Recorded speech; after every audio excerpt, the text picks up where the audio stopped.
Hello, I'm Ciarán Lynch and welcome to Ovicast, the Teagasc Sheep podcast. Each episode, we bring you latest insights, advice and technical updates for the sheep industry. With the change in weather conditions and with many flocks scanning at the moment, we're going to focus on some practical aspects of housing, particular feed management and pen spacing. We're going to start off with my colleague Damian Costello, explaining why getting the right pen spacing is a vital element of setting up our winter feeding plan. Look, it's critical that all ewes are able to eat concentrates. When it comes to feeding concentrates, they're able to eat comfortably at one time. And look, it may look fine at the start, but it's really when you start feeding meal that you realise what your pen space is. And the other thing is that as ewes approach lambing, particularly twin and triplet bearing ewes, they become much bulkier in the final weeks of pregnancy. So it's then that pen space or that feed space becomes critical, really.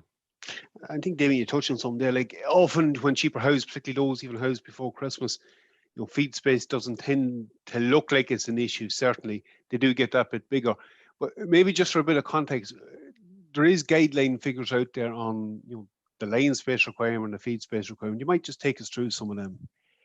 Yeah, again, the Department of Agriculture have guidelines on, as you say, on both the floor space within the pens and also the feed space.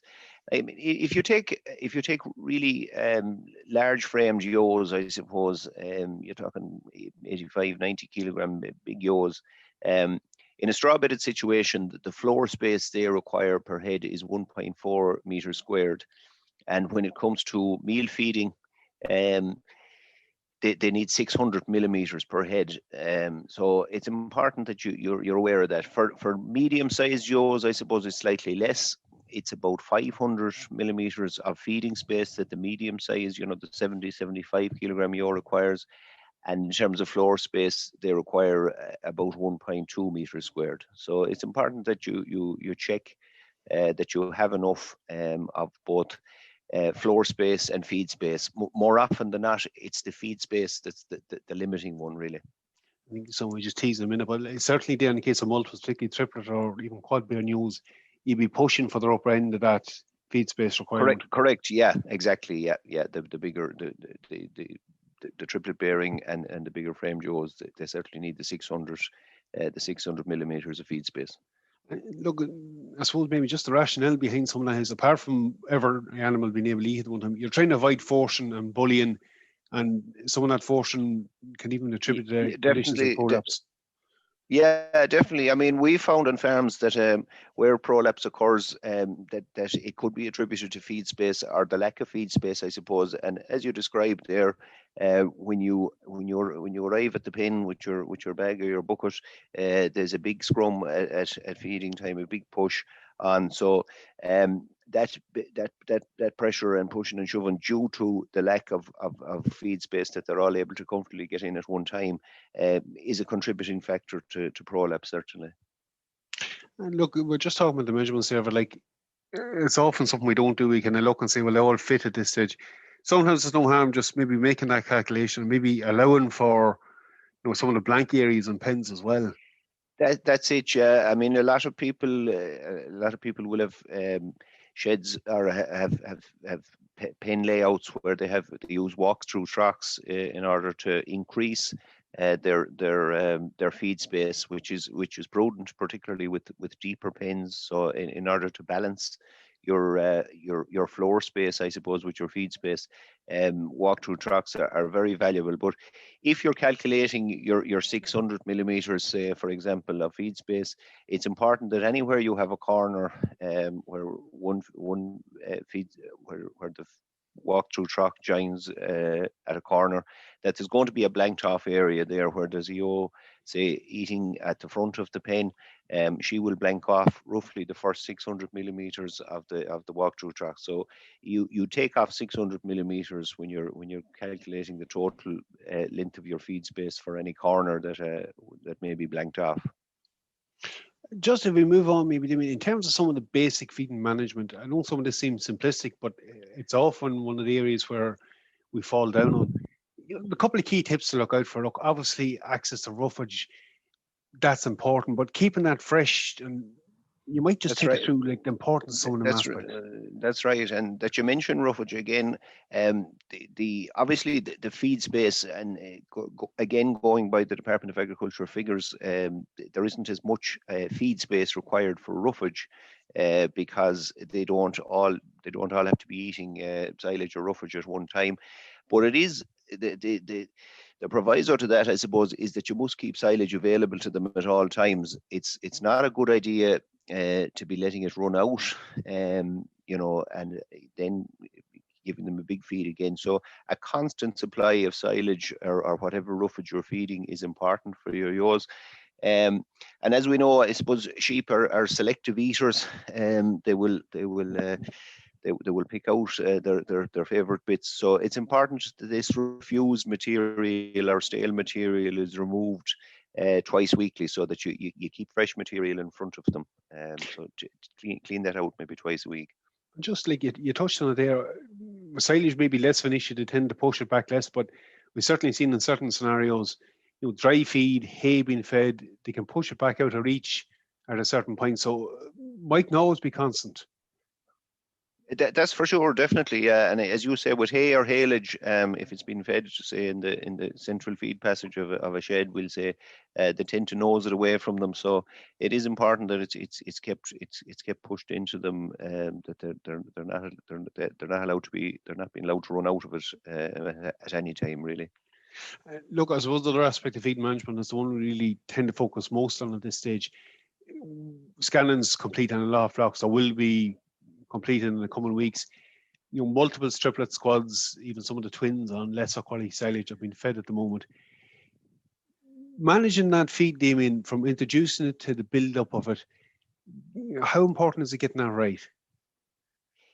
Very important, Ciarán. And again, when we were talking about using your scanning results recently there, once scanning is complete, really, you need to be looking at grouping your ewes into singles, twins, and triplets, obviously. And it's pretty soon you need to start. You need to start feeding the triplets pretty much straight away after scanning, because if you want to step it up and achieve the total concentrates that you're required to feed your triplets, it's important. The key, or the one big mistake sometimes that's made, is not starting in time. And we mentioned in previous podcasts as well, again, knowing the value of your forage, knowing your silage feed value is critical in terms of developing your feed plan. But as you say, starting them probably at 0.2 kilograms. I know in the past sometimes we may have recommended starting off as low as 0.1 of a kilogram. It's such a small amount, you need to be fairly lively on your feet, I suppose, to feed a pen of ewes and give them all 0.1 of a kilogram. So we're probably looking, maybe from a practical point of view, starting at 0.2 of a kilogram and maybe stepping it up every week or two by 0.2. So you may be going 0.2, 0.4, 0.6, 0.8 in the weeks leading up to lambing. We'll say that would be an example for twin bearing ewes. Just in terms of like the other aspect of that, the maximum amount to go in a single feed, Damian. What's your recommendation? Look, it's from once your daily feed per head exceeds a half a kilogram, you should be splitting your feed into twice daily. So if you're going up, we'll say from 0.4 up to 0.6, you should transfer at that stage to feeding maybe 0.3 kilograms in the morning and 0.3 kilograms in the evening to achieve your 0.6, because you've gone over the half a kilogram. Again, it's important that you maybe keep those feeds at least 8 hours apart. So, you're feeding first thing in the morning and in the evening again. And again, keeping feeding times consistent is important as well, that you're not allowing yourself maybe a lie-in on a Sunday morning or something like that. So it's important that you keep the feeding times consistent, that if you're feeding at 8 o'clock in the morning, that you continue that, and the same with the evening feeds, and keeping them, as I say, 8 hours apart. And look, there are individual flocks we know out there that tend to feed higher than that levels in the single feed, but in all them cases, we're trying to reduce the instance of acidosis or subclinical acidosis in sheep. It can lead on to other things. That's exactly it, yeah. I mean, it's kind of I suppose playing the percentages, if you like. Some people will tell you they're feeding higher than that and getting away with it, but it's that's really, as you say, why we talk about stepping up the feed so that you're not causing any. There's no big sudden change that will cause acidosis or upsets, and which in turn, as you say, can lead on to other issues. And you're managing the risk. Damien, just something else at the moment, particularly with the cold snapper after seeing, the proviso of providing fresh water on a daily basis and checking that them drinkers are actually working, particularly in the kind of conditions we have at the moment. That's another key step that can affect intake. Definitely, yeah. And as you say, the cold snap, people can have issues when the temperatures drop and over a sustained period. Look at if ewes are out of water, it will severely depress their appetite and again their intake. So it is important that you check your troughs regularly, that there is water in them. The other thing, I suppose, is to keep them cleaned out, because you'll see over a short enough period there'll be fragments of straw and silage and one thing or another inside the trough. So keep them cleaned out, I suppose, as well. But also, as you say, in freezing weather conditions, that you check that if the pipes are frozen, that you make arrangements to try and get water into the pen for the short term anyway, to get them over the hump of the freezing conditions. I suppose another aspect, Damien, it kind of goes back a little bit to animal management too, but it's been said before that the 10 minutes spent in the shed after feeding is often the most valuable time of the day. To identify maybe some of the problem ewes, shy feeders, or ones that could potentially give you problems down the line. Like, I know we've discussed before about dividing out maybe some of the thinner ewes, but there is an issue sometimes with shy feeders, whether they're hoggets or older ewes or maybe ewes that have another condition. Yeah. The justification for dealing with them separately, Damien, really, I suppose, in the ideal world, they should be. Oh, they should, for sure. And as you say, particularly when you introduce concentrates at the start, and you will get a ewe. It can be just a shy feeder that she's not willing to fight her corner to get in and feed. But as you say, it can be a symptom of other conditions. Even sometimes lame ewes as well would tend, not to get into too much rough and tumble at the track. So it is important, as you say, when you've put out your feed, that you keep an eye. And as you rightly describe, where possible, if you could take the shy feeder or two, have a small pen that you could have these small number, and to group them together and treat them individually. And again, if there are other issues as you describe, that you can have these grouped together, and that you can observe how they're faring out following treatment. If it's if you treated a couple of lame ewes or something like that, that you can have them together, and you can observe them, I suppose, and also to try and get the shy feeders feeding, really, I suppose. Maybe just even to finish up, like we've mentioned, many of houses, I know in certain parts of the country they won't, and there will be their own crops, as in our previous week's podcast, or potentially still on a grass run. That sudden change in diet before housing, any tips for reducing the risk of that? Yeah, look, and again, a lot of the time we talk about late pregnancy nutrition in terms of the house ewes, and we're fully aware that there are situations, as you say, where ewes are housed much closer to lambing, and that they will be on their feeding regime, maybe outdoors for a period before they're housed. Look, as you say, the big thing is maybe avoiding any sudden changes in diet, particularly as they get closer to lambing. Because it can put yours off their feed or that for a few days, which again cause further problems. If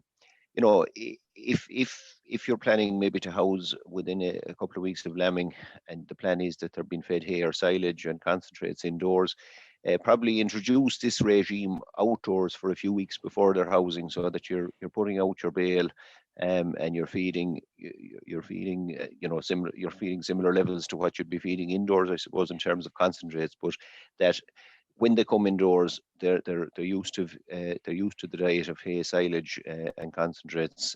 So it causes, I suppose, less of a shock to the system, and less of a risk of acidosis or them off their feet or anything for a few days.